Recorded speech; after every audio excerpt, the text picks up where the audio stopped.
Right, hey guys, how are we doing? Back on another video from Seth the Programmer, and we are checking out every Saiyan from weakest to strongest. Now, going from the thumbnail, I do believe we're going to have like the Broly movie added into this list. So we've got the likes of Paragus, the dude that was in the ship with Paragus, which I think are going to start off the list, then we go from there. What I'm interested to see if he does, I was thinking about this while I was walking home to record this, is Lord Vegeta, Vegeta's dad, going to be in this, and how would you even scale him? I don't know how you would do any feats. I don't think he does literally anything in anything that we've seen to be able to scale him to, unless it's like things that people have said, or he got to be stronger than Paragus, and the dude in Paragus' ship is a Broly movie, like you'd assume. But yeah, this is going to be really interesting. So let's do this, shall we? I'm really intrigued to see where like Nappa and Raditz and everyone goes.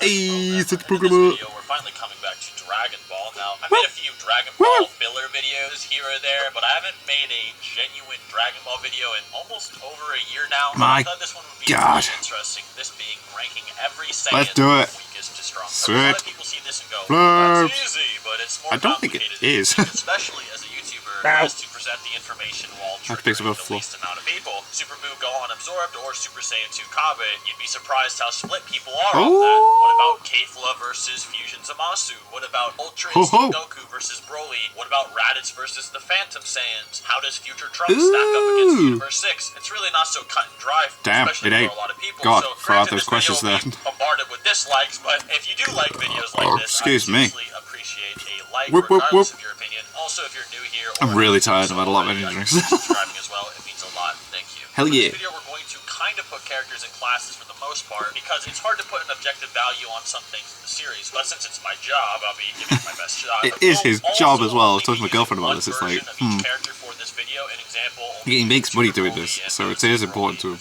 We'll also not be including GT. Good. The video games, because I don't want any Super versus GT or video game debates for this video. Yeah. It's already going to be long enough, and honestly, as toxic as it is. So in Class I, here we go. Have the three weakest Saiyans at 37, 36, and 35, which are Tarble, Beats, and Gine. Right. These three are generally considered weak and non-combative Saiyans, Vegeta's brother. especially Beats, who has a power level weaker than Baby Broly at 920, with Gine having some combat experience in the past, being constantly saved by Bardock, and Tarble being sent off to conquer a planet in the hopes he could prove himself to be a combatant type. Yeah, you think, anyway, without any scaling, he's definitely down there. If you think he actually battled Avocado rather than just standing there. Some of their plans and simply escape from them somehow. Yeah. It's hard to say due to how vague it is, but I'll point out where Tarble could be if he actually did fight them and survive when that place comes. Otherwise, he's pretty bare bones. Right. Allegedly, in Chosenshu 4, Character Dictionary 2, it stated that Tarble's in the random OVA that they did,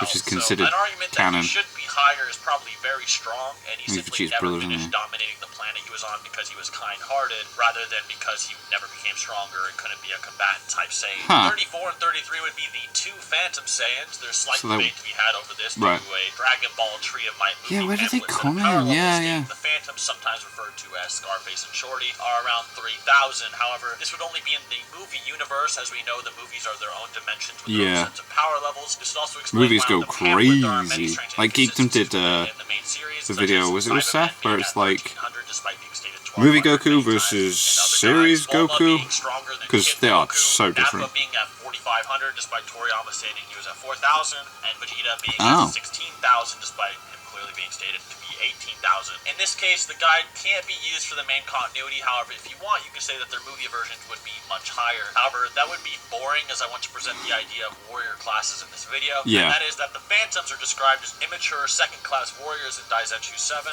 This is slightly stronger than the really weak people. Class, which I will go into soon. According to Kami as well, the Phantom Saiyans were also only half the strength of a full-fledged Saiyan. Oh, that's where they fought them. They went into that thing where they were training. I remember now. Jeez, proper old school Dragon Ball Z. Damn. It's hard to say that they would rank above him. That being said, Raditz is number 32. Right, Raditz yeah, is he's down born there. At the lowest level of Saiyans, but eventually became an upper-class. It doesn't mean anything bad against him though, because since Raditz, everyone's just gone so strong. And this has sparked a lot of debate on whether or not Raditz eventually became a mid-class Saiyan, as is actually described as Saiyans can actually reach higher ranks. Everyone's got so stronger since then. If Raditz was still alive, he'd probably be up there as well.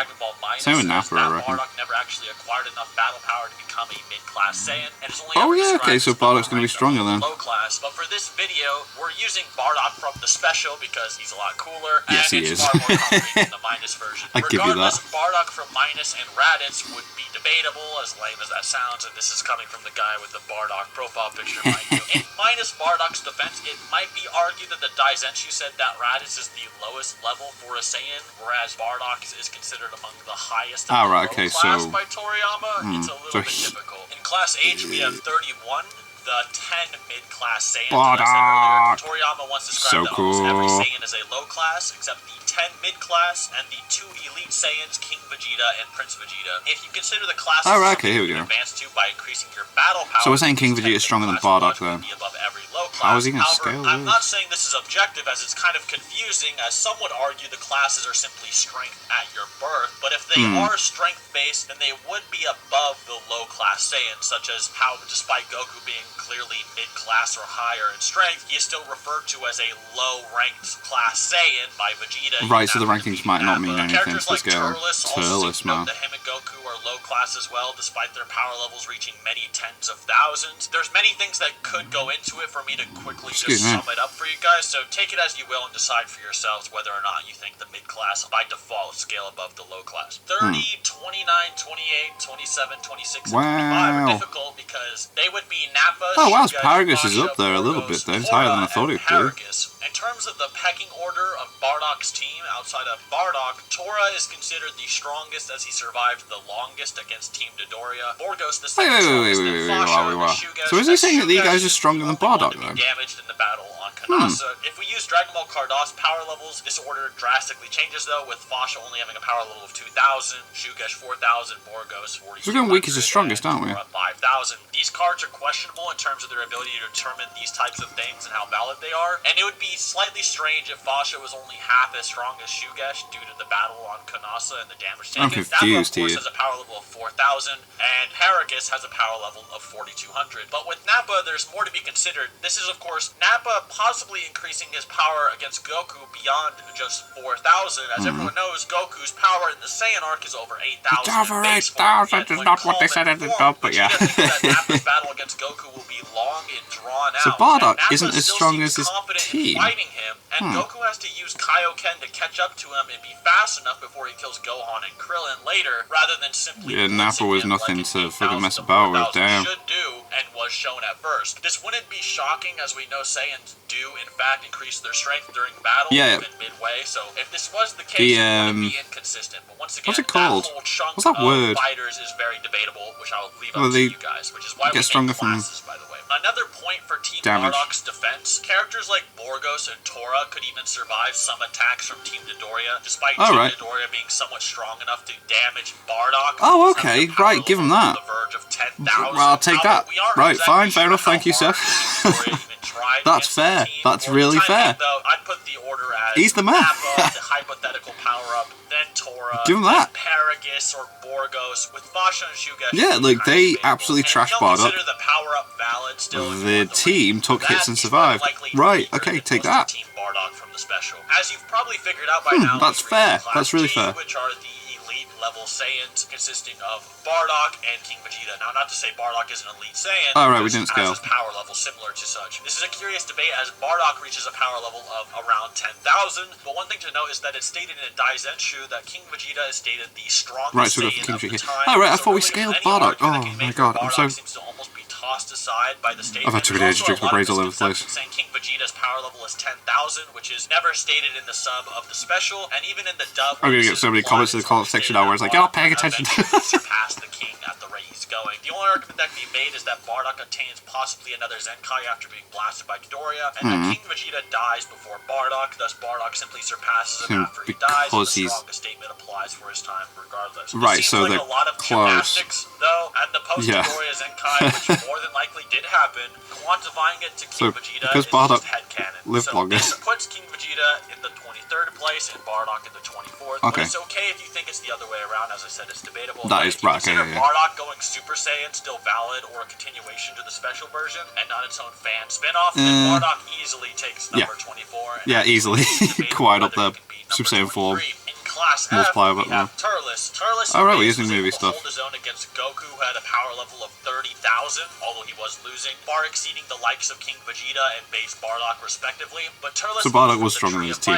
I was very confused. It's like, what the fuck? With this, he is easily able to destroy Goku, who actually Give them a valid activates point though, Kaioken whereas like they took hits, 10, but yeah, he meaning Turles' came back and battle became power stronger than more that. than Yeah. likely far exceeds even 300,000. Jeez, yeah, the power with a tree. Yeah. Of a fruit taken, which he doesn't even eat the whole thing. He literally just nibbled it. Later, Turles eats an entire fruit, and one nibble made him One nibble. between 19,000 the pamphlet, or 30,000 to 300,000 plus. Imagine him eating an entire fruit, piece. and this is why I say it's debatable whether Super Saiyan Bardock from episode of Bardock is actually stronger than him or not, as of course, Bardock would more than likely be 10,000, his power level times 50 for Super Saiyan, and be around 500,000 plus, and you can also argue Bardock had Zenkais and is above that, but you could also easily argue that Turles is way above 500,000 as well. I've seen some try to downplay It's cool seeing good guy, bad guy Goku, good guy Goku. This is Goku.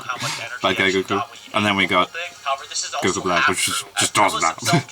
Ooh, is he going to scale Goku Black? He has to. He's insane. Right, okay, we'll go. See how we go. Doesn't acknowledge them acting strange until he's actually already finished one. So I'll leave that debate up to you guys again in the comments. And yes, the movies do take place in another different universe, dimension. So 30,000 could be way different for all we know in that universe. Yeah, the scaling could be completely up there. To its main timeline value for simplicity. At number 21, we have Super Saiyan Yamoshi. This one is slightly headcanon-y, but hear me out. There's two ways to look at this. Either A, Yamoshi is a rather weak Saiyan with a huge Super Saiyan power-up, or B, Yamoshi is a rather strong Saiyan with a huge Super Saiyan power-up. In Vegeta's versions of the Super Saiyan was not only just a Super Saiyan, but a golden great ape capable of soloing the entire Saiyan race by itself. It's heavily implied that he's an incredibly powerful Saiyan, but not so overpowered that he can't be defeated. At the same time, though, it is also implied that there were so many enemies that Yamoshi would tire himself out just by being able to more than likely one-shot any Saiyan at the time, even if you downplayed his power level. Yamoshi also started a rebellion with just he and 5 other Saiyans, and was capable of going Super Saiyan to begin with, and in Daizenshu, when referring to Super Saiyan, it actually states that anybody with a high battle power above the standard level can become a Super Saiyan, and of course Toriyama adds that it's also due to S cells and anger or so on. So it's safe to say that Yamoshi was more than likely exceptional, given the fact that he also may have been a Golden Uzaru. He'd probably be insane. If you say he had a battle power of around 10,000 and then you multiply it by 50, similar to Super Saiyan Bardock's case, but if you multiply it by 50 and then by 10 again for Golden Uzaru, which is more of the 5 billion range. He of course could have just been a decently powerful combatant, possibly weaker than King Vegeta. Then with his 50 times multiplier, he could just beat anybody. That's why I say this placing is somewhat headcanon. Yeah, he's got no feats to actually go off of. Tarbell could also go around in Class F, depending on how strong you think Avocado are. As it's implied in the Avocado fight that Goten and Trunks have forgotten basic fundamentals of key combat, but you might be able to argue that they are still extremely powerful. Oh, but again, Tarbell never fought, so right. Of course, Avocado are stronger than Tarbell, so Avocado versus the duo would probably be like a future Trunks versus the Android situation, but probably much worse. It also depends if you think that they have a power level near 530,000, as Tarbell said that they are around Frieza, and the universe knows Frieza by his first form strength, so if that's the case, Turles with the ball fruit eaten and Super Saiyan Bardock probably spank him, otherwise he'd be kind of OP.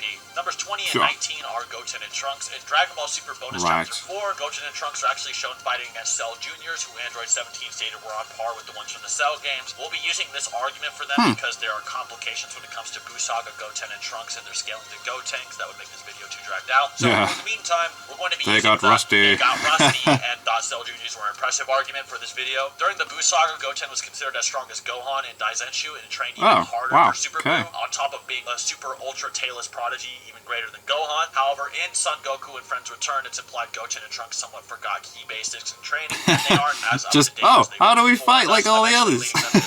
Never mind. Impressive. You can definitely argue they're stronger with a few things in the Buu Saga, but like I said, too contentious for now. I don't want to argue or have debates about whether or not Goten could beat Super Perfect Cell. Like, my comment section will not like that one. So, Cell Juniors obviously scale above the likes of the androids. They were able to rough up Super Saiyan Grade 2 Vegeta back in the day, scaling above the likes of Frieza, Yamoshi, Avocado's base forms, etc. Also, the Cell Juniors would also go in that area. I actually forgot to give them a number for this video, but yeah, they would go there. Number 18 is Super Perfect Cell. Obviously, he's far superior to Cell Juniors. He probably would one-shot them based on his scaling to Super Saiyan 2 Gohan. Not really much else to say. Cell's considered a Saiyan. Super Saiyan 2 Gohan level, I mean, he's got the cells of them, enough to make Gohan consider him impressive, like he would one-shot the Cell Juniors. It's pretty standard. In Class D, we have numbers 17 and 16, which consist of Super Saiyan 3 Gotenks and Super Buu Gohan Absorb. These are also self-explanatory. Whoa, my brain, why is Cell on the list? Okay, fine, whatever. Form, which far exceeds even the he just literally just throws it in there and then it's fine.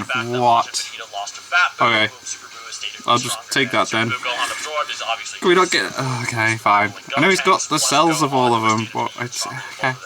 Kind of obvious. Class C. This is where everyone on the internet will find a place to get mad. It will probably be the very annoying part of this video for many, many reasons. So, for my sanity's sake, please understand, I will be very, very soft on this part of the video. I'm going to give multiple ways to and let you guys choose for yourself, okay? Just for my sanity. Before we get into the nitty-gritty, we have a pretty simple one, though. Number 14 is Renzo, so we don't actually know the exact strength of him, but we can actually give him enough of a general idea to say that he's probably this high on the list, if not higher. Renzo is the one who trained Kabe and is actually considered very powerful by him. Even after Kabe faced Universe 7, he doesn't know how to go Super Saiyan, does he? He's also related to Caulifla and is considered a very advanced Saiyan. Even if you say he's relative to base Kabe, which is very generous, he would scale to Class C. Of course, base Kabe actually scales to base Vegeta during the Universe 6 tournament. Base Vegeta and base Goku both surpass give him that then. From Battle of Gods or the Battle of Gods arc, and this is because their base is constantly stacking up, isn't it? Right, okay, give you that. That's fine. God ritual his own power, and Goku couldn't even tell that he wasn't a god power-wise, even when he is a Super Saiyan later. Despite the fact that we know that Goku can tell when he's moving drastically. Gotta give him that. If base Kabe can fight against base Vegeta at that time, and that guy's meant to be stronger than Kabe, or but can't get stands, then okay, fine. Fine, give him that. Give him that. Seth, damn it. He then surpasses the Super Saiyan state stated to have surpassed God in his base form later in the same fight when he breaks his limits again, and this is to show Beerus, no one determines my limits. He punches a giant death ball, right? Obviously, Super Saiyan God was a level of power that Goku didn't even think could exist, and even on a level of power that he didn't even think the Katara earrings could give him at the time. This is possibly due to the Super Saiyan God ritual giving him an immense multiplier, as Goku, even with just the key of the other Saiyans, you will not destroy my world! Stronger than anything he's ever done before, so it can be considered that the ritual God is a tad different than just transforming into a god. But regardless, Goku then eventually surpasses this ritual. Once again, in Renzo scaling to Kabe's case, I'm not saying that it is objective that he does scale to him, but it is very likely. Alright, now on to the bad part. The bad part is this group here, which is Super Saiyan 2 Caulifla, Super Saiyan 2 Kabe, Super Saiyan 2 Kale, Super Saiyan Rose Goku Black, and Super Saiyan Rage Future Trunks. So, many power scalers know where this is going. The debate comes down to whether or not their feats in the tournament of power surpasses the Goku Black arc. You can probably say Kefla more confidently does. The individual Saiyans are much more complicated. So I'll write this out as simply as possible. Kale and Caulifla only surpass the Black Arc Saiyans if and only if you believe Super Saiyan 2 Kefla is stronger than Vegito Blue. So let me explain. Power scaling is such a hard job, isn't it? Damn. Actually take on both of them at the same time. Oh my god. We saw Kale kind of manhandle Goku Blue. However, you can argue maybe Goku might have not been going all out, or maybe he's tired. Goku got stronger later. These types of questions are what make Zenkai boost, that's the word. Why didn't I think of that before? Goku, when he did fight the two, was so fatigued he initially couldn't even go Super Saiyan. And this is insane because later we see fatigued Goku fight again, but actually have a gauge for how tired his power will make him, or how his power will be affected by his energy level. Goku, when he still has enough energy to go Super Saiyan God, is actually weaker than Super Saiyan Vegeta when he is against Aniraza. This is Goku after limit breaking and growing probably much stronger, but once again he is too fatigued to show it. As a reminder, Vegeta has had no big fights or limit breaking moments quite yet, at best only having a brief scuffle with Toppo where neither really damaged each other, at least for the long term. So imagine now you have Goku who's too tired to even go Super Saiyan 1, let alone Super Saiyan God, and that's the Goku that fought Kale and Caulifla. In essence, it might even be possible to say that the energy Goku used on the two, even in his God state, which even then he looked heavily suppressed on top of that due to his demeanor, wasn't even comparable to Super Saiyan Vegeta at full power due to this. This is what makes scaling the two janky. But if you say Kefla is it's difficult because there's certain things affecting the people that they're fighting, so you can't really use those feats to scale. The Spirit Bomb bomb scaling is basically the idea that when Jiren exerted force and deflected his Universe 7 Spirit Bomb back onto Goku, all of the gods began to jerk him off, saying he was the mortal who surpassed the gods. Oh my god, he's so strong! Ah! Blah, blah, blah. Ah! This statement is a statement from the Supreme Kaijin, who insinuates that he's never Jiren!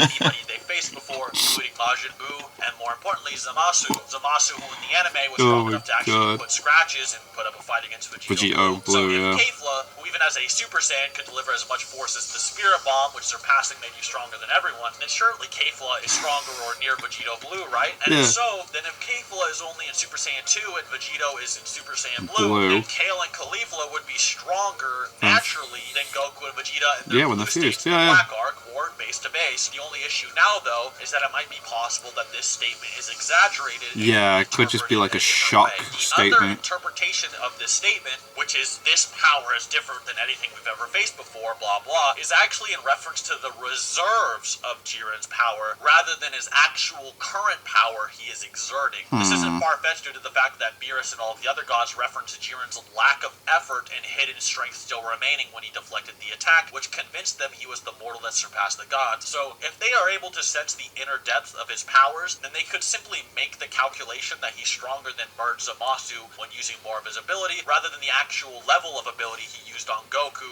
being what's more powerful. This level of sensing isn't foreign to Dragon Ball either, and it's not something that not even only the gods can do. Korin during the Cell Saga was actually able to assess how powerful Cell was compared to Goku, even when they were both heavily suppressed. Cell in particular just standing around and waiting like a statue, and Korin's analysis was correct. So if Shin also shared a similar level of key insight, once again, it wouldn't be surprising. Really interested in the feats and things and situations that have happened in the series to like use as assessment as scaling and that. It also makes scaling Universe 6 a lot more annoying. In an interview, Fusion Zamasu was stated to be a cheat character that had unrivaled strength and abilities, even when Beerus was mentioned earlier. Some will say that Beerus was removed from the equation of strongest fighters, however this did not include fusions to begin with, and some argue that the statement in the interview is different because it says for Dragon Ball rather than individual fighters of the arc, implying possibly the whole show from what we know. In the manga and in V-Jump, Vegito Blue is then considered to be on par with Beerus, who is stated to be a god of destruction with the highest level of battle power in the Broly info cards. If you sort of mismatch some lore here and imply that Vegito Blue and Zamasu being Beerus tier characters is the author's intent, then their rank skyrockets alongside the Spirit Bomb downplay, of course. In this case, Beerus isn't sure he's being surpassed at the end of the Tournament of Power when Ultra Instinct finally appears, in which we also get confirmation that we're getting into the top 6 here now. Oh my god. This would also put Vegito Blue much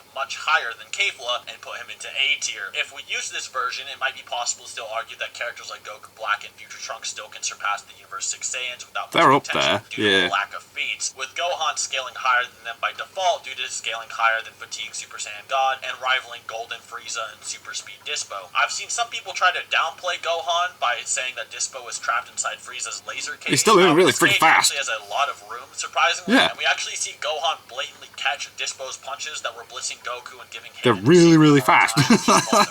So the debate is mainly Goku Black and Future Trunks versus the Universe 6 Saiyans rather than Gohan. But for this video, I'll leave what I said up in the air and let you guys decide. Number 6 on the list in Class B is Super Saiyan Blue Evolution Vegeta. Of course, he is number 4. Consider Kefla stronger than who have we got left then? So obviously Goku's going to be up there. Gohan. 5 or 5 and 4. This is mainly due to the fact that even with the Kefla wank, it's who else we got? Kale and Caulifla even remotely rival the Spirit Bomb individually due to the fact this is that interesting. kicks are compared to it. I'm being an idiot now, aren't I? What the frick?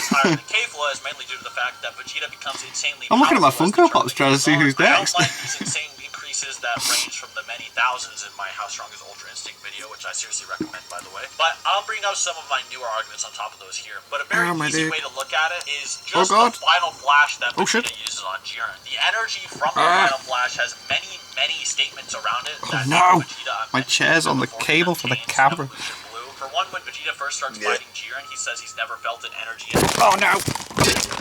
God.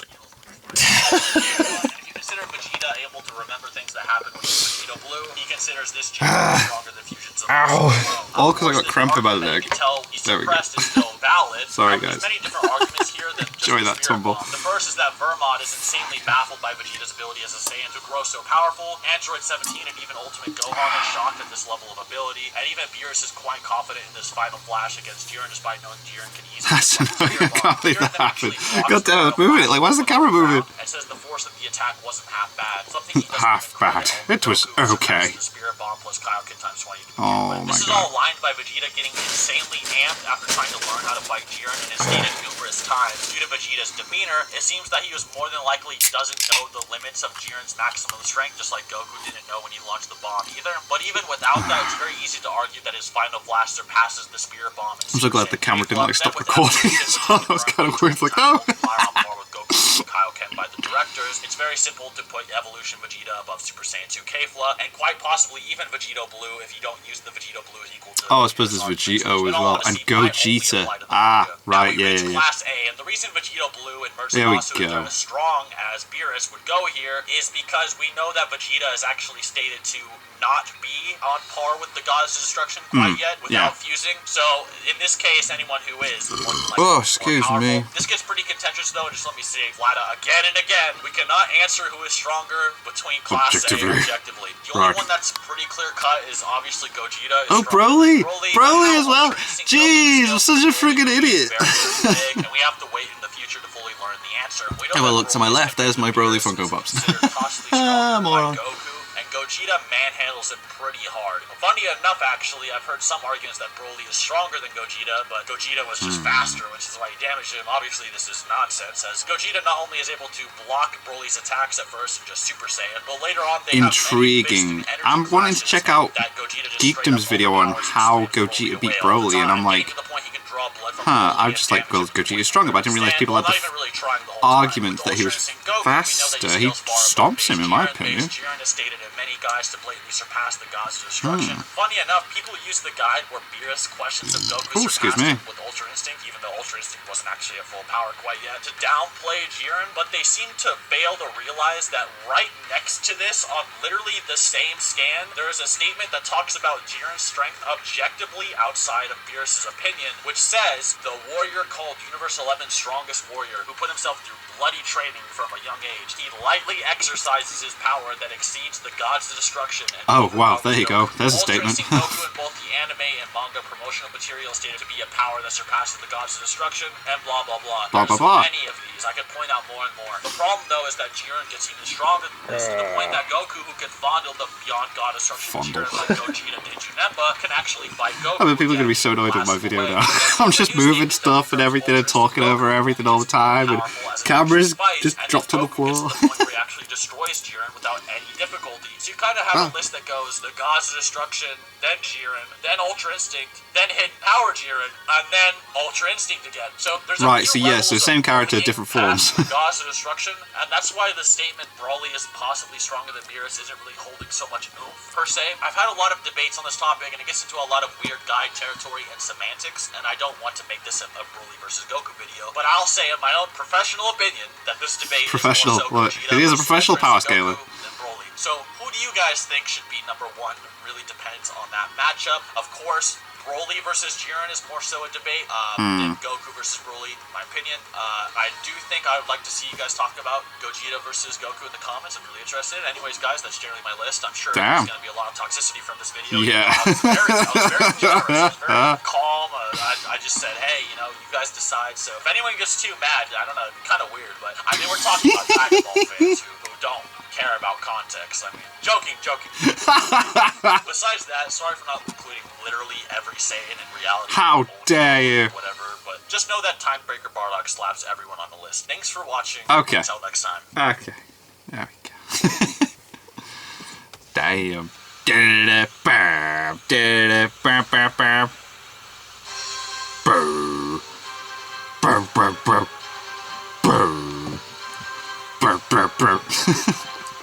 I'm in a good mood today. Tired on energy drinks, in a good mood. I'm sorry. I feel like this is good though. It's been high energy. Boom. Oh my god, people are not going to watch this all the way through. But yeah, thank you guys very much for watching. What did you guys think of that? What did you guys think of this? Click like, subscribe if you haven't already. Leave comments down below. Let me know what you want to go to future videos, and I'll see you guys. Yes, all you guys next time.